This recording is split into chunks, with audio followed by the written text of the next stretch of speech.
Level 1. The conscript. You're 17. You don't enlist. You're assigned. A letter arrives. 10 years of mandatory service, no refusal. 3 weeks later, you're on a bus. Shaved head, no phone, no choice.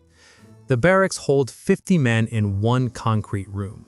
No heat, you sleep in uniform so you don't freeze. Wake up is 5 a.m.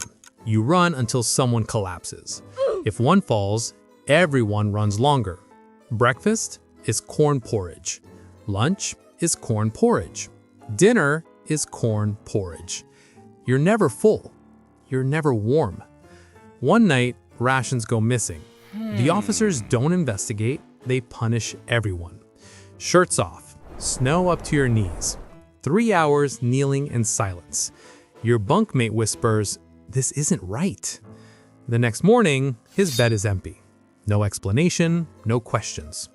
You learn fast. In this army, silence is survival. 6 months pass. You stop feeling hungry.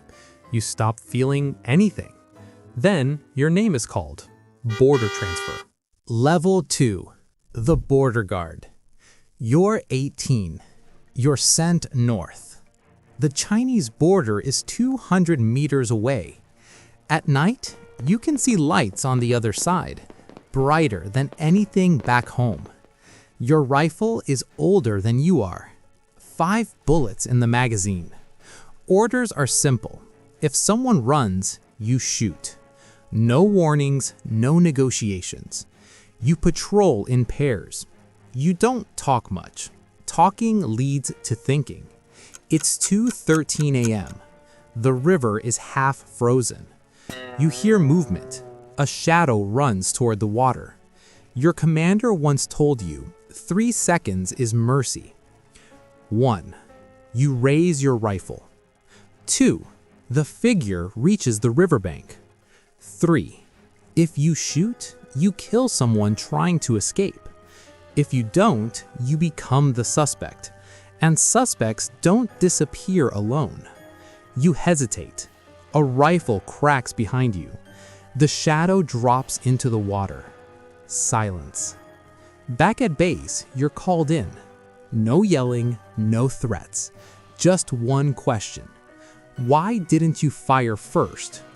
You don't answer immediately. That pause goes into your file. From that night on, you stop aiming at targets. You aim at hesitation. 3 months later, your reports improve. Your reaction time improves. Your loyalty improves. Level 3. The squad leader. You're 22. You survived the border. Now you command 8 men. You're not promoted for strength. You're promoted for reliability. You inspect uniforms. You inspect weapons. You inspect behavior. Every letter from home passes through you first. I'm hungry. The harvest failed. I miss you. You decide what they're allowed to read. One night, a private whispers, "Life must be better across the river." You hear it. You say nothing, but you write his name down. The next morning, he's called to headquarters. By evening, his bunk is empty. The others stop talking at night. Your commander nods at you the next week. Good awareness. You understand something new. On the border, you survive by shooting. Here, you survive by reporting. You start watching more closely. Who hesitates? Who complains? Who thinks too much? Level 4. The lieutenant. You're 26. You're sent to Pyongyang. The capital feels different. Clean streets, working lights at night, real meat twice a week. You wear a pressed uniform now. You attend officer academy classes, strategy, logistics, missile theory. But the most important subject isn't warfare, it's loyalty. You learn quickly, a brilliant officer who questions policy is more dangerous than the loyal, mediocre one. Once a week, officers gather for self-criticism. You must confess a weakness, even if you don't have one. I lacked enthusiasm. I didn't study enough. I must improve my devotion. If you confess nothing, it means you're hiding something. You choose your words carefully. One lieutenant speaks too confidently. He corrects a superior during a briefing. 2 weeks later, he's reassigned. Rural Logistics Division. No one says why. You're given his responsibilities. Better apartment, higher clearance, closer access. You understand the pattern now. Talent is optional. Visibility is dangerous. And loyalty must always be louder than competence. Level 5, the political officer. You're 32. You no longer command troops, you command belief. You're assigned as a political officer to a missile unit. Even the commanding officer answers to you on ideological matters. Your job isn't strategy, it's loyalty. Every week, soldiers sit in a circle. They confess weaknesses. I felt tired. I hesitated during drills. I didn't study the leader's speech enough. You take notes. If no one confesses, you push harder. Silence means concealment. You start noticing small things. Who claps first? Who claps last? Who avoids eye contact? There's a young officer, smart, respected, popular, dangerous. He doesn't criticize himself enough. You write in your report, displays subtle individualistic tendencies. 2 weeks later, he's transferred. Labor Engineering Battalion. Your influence grows. You're invited to higher meetings. You're trusted with sensitive evaluations. But one afternoon, you're called upstairs. Your superior flips through your reports. Your assessments lack urgency. You understand immediately. Someone is assessing you. You built a system of surveillance.